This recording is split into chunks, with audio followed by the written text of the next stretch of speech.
Então, mas baseado em tudo que o senhor nos trouxe, toda a atualização que o senhor nos trouxe, que em tese o senhor fala sobre pequenos progressos desta contraofensiva ucraniana, pouco expressivos, que não teriam chegado nem à primeira linha russa não e não teriam basicamente mudado o status quo. Baseado nisso, depois o senhor faz uma análise sob o ponto de vista da capacidade de produção de munições. Depois o senhor faz uma análise sob o ponto de vista da capacidade de incremento dessa produção no curto e médio prazo.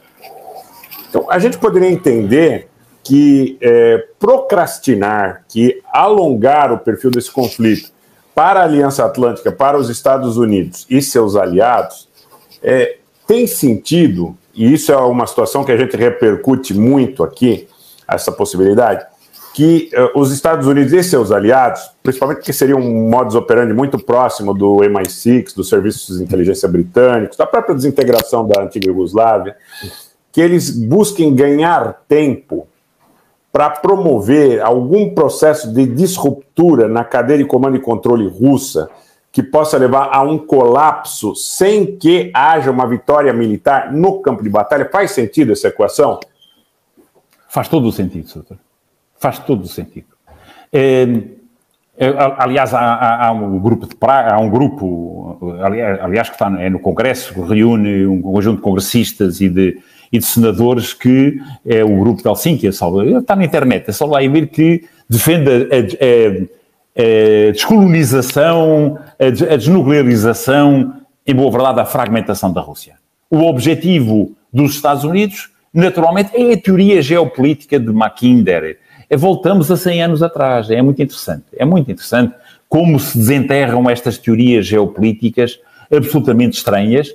Se formos ver, e aliás, e quem nos está a acompanhar e que tem interesse pela área geopolítica, é em ver as teorias de Pilsudski, Joseph Pilsudski, que é efetivamente um nacionalista polaco que combateu ao lado do Império Austro-Húngaro, na altura em que a Polónia fazia parte do Império Austro-Húngaro, mas só combatia contra o Império Russo, não deixa de ser interessante, e a sua teoria geopolítica assume isto para depois responder à pergunta que gentilmente me colocou. Assentem dois pressupostos, que é o intermarium e o prometeísmo. São os dois nomes das duas teorias geopolíticas. O que é o intermarium? É defender uma zona tampão entre os dois mares. Entre o Mar Negro, a sul, ou entre o Báltico, sim, a norte, e o Mar Negro, a sul. Portanto, criar esta faixa, e não deixa de ser interessante com quem é que Joe Biden se reuniu quando veio à Europa, a última visita que fez à Europa, há uns meses. A última reunião que fez, nos últimos dias, no último dia, salvo erro, foi com um grupo de 9 países, salvo erro, que agora chamam-lhe Iniciativa dos Três Mares. Os países bálticos, a Polónia, a Roménia e a Bulgária. Foi com este conjunto de países que fazem o tampão precisamente para isolar a Rússia. Aliás, essa era a teoria do intermarium que defendia Pilsudski. Criar uma zona tampão entre a Polónia e a Rússia. E a Polónia seria a linha da frente. Em certa medida, é esse papel que a Polónia quer ter na NATO, quer ter na Europa, e está a contar com o apoio dos Estados Unidos. Em boa verdade, a Polónia vai substituir, no nosso entendimento, o papel que a Alemanha tinha como linha da frente para a contenção da Rússia, e também, em certa medida, para substituir o Reino Unido como grande potência europeia. O outro era o prometeísmo. Prometeísmo refere a Prometeu. Prometeu, o que é que fez Prometeu? Era um titã, era um titã grego que roubou o fogo da inteligência aos deuses para entregar aos seres humanos. E o que é o fogo da inteligência? O fogo é que Pilsudski quer entregar, é o fogo da liberdade aos povos da Federação Russa. Começou por ser aos povos da União Soviética, que levou ao colapso da União Soviética, e agora é a entrega do fogo da liberdade aos povos da Rússia. Daí falarem na descolonização da Rússia. Não deixa de ser interessante até que na Geórgia, no tempo de Saakashvili, há uma estátua, basta ir à internet e ver, que foi uma estátua a Prometeu, que foi inaugurada na altura pelo presidente Saakashvili e pelo presidente da Polónia. Pelo menos esses dois estavam lá. Creio que também lá estava o da Lituânia. Os pormenores, os sinais estão lá. Qual é o objetivo dos Estados Unidos? O que é efetivamente decide esta guerra? O que é efetivamente tem o centro de decisão? Já aqui o dissemos, como o Soutor se recorda, isto é uma luta pela hegemonia global. É muito mais do que a Ucrânia. Tivemos aqui esta hora, gentilmente, a falar sobre a Ucrânia. Isto é uma confrontação global. Para um novo mundo, um mundo multipolar. Não deixa interessante que António Guterres, quando esteve em Madrid, salvo erro, para receber o prémio, um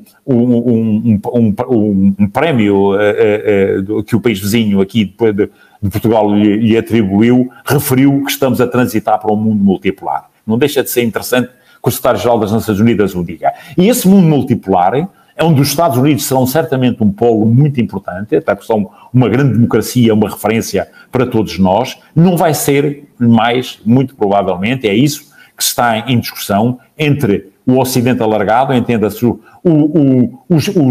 14%, o Golden Billion, como alguém lhe chama, os 14% da população mundial que impõe a sua vontade e, se ela não for cumprida, são sanções económicas. Caminhamos para a desdolarização, caminhamos para um mundo multipolar. Qual é o grande adversário? É a China.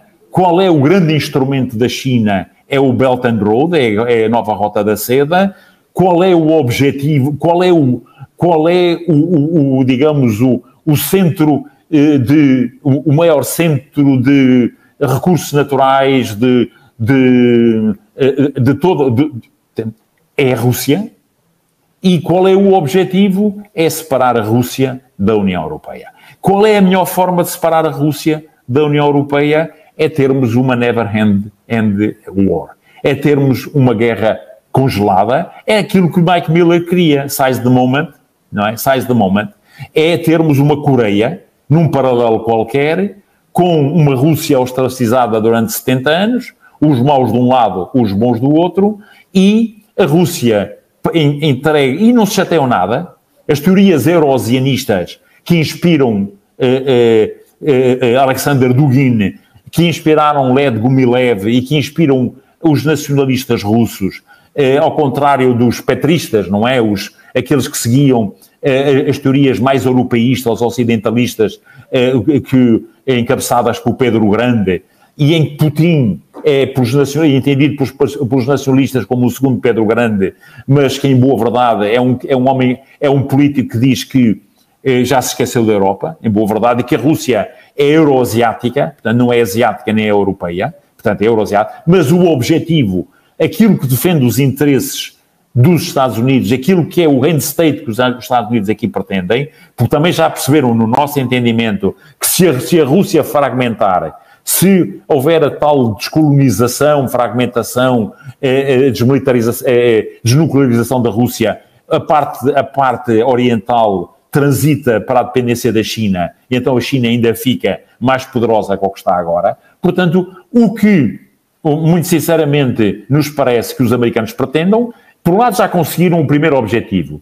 que era o Nord Stream 2 e o Nord Stream 1, portanto, ao bloquearem, e não é o Nord Stream, é o facto da União Europeia caminhar para o iceberg, para o desastre, quando tem um fornecedor de hidrocarbonetos baratos ao lado e vai comprá-los, não sei quanto, vai comprar os mesmos hidrocarbonetos à Índia, não é?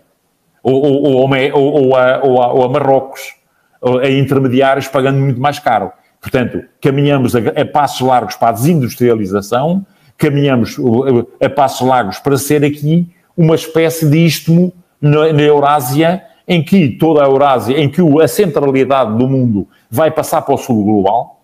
Aliás, basta ver, e com isto me calo, quantos países estiveram com os BRIC há 15 dias, salvo erro, na África do Sul, Pretória, só se a memória não me atraiçoa, tiveram os 5 países dos BRIC e tiveram 12 países que vão entrar. E estão 30 a pedir para entrar. Portanto, o futuro é multipolar.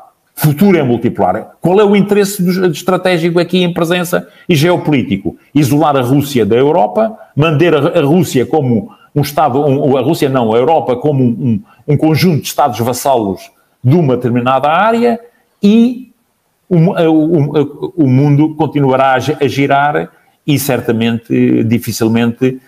Agora aqui, e com isto me calo, aquela teoria que chamou, aquela de Thucydides Trap, não é? Que os geopolíticos costumam desenvolver, que era aquela teoria que dizia, aquele historiador grego, Thucydides, quando uma potência está em ascensão e a potência hegemónica quer manter a sua posição, acabam sempre por ter uma confrontação militar. Portanto, a possibilidade de termos um conflito no Indo-Pacífico é real. Na Europa, talvez não tanto, agora, muito dificilmente, haverá uma reversão desta situação geopolítica, e vamos ver se no final deste conflito, como é que fica a NATO, como é que fica a União Europeia. Não ficarão certamente a mesma coisa que eram no início deste conflito.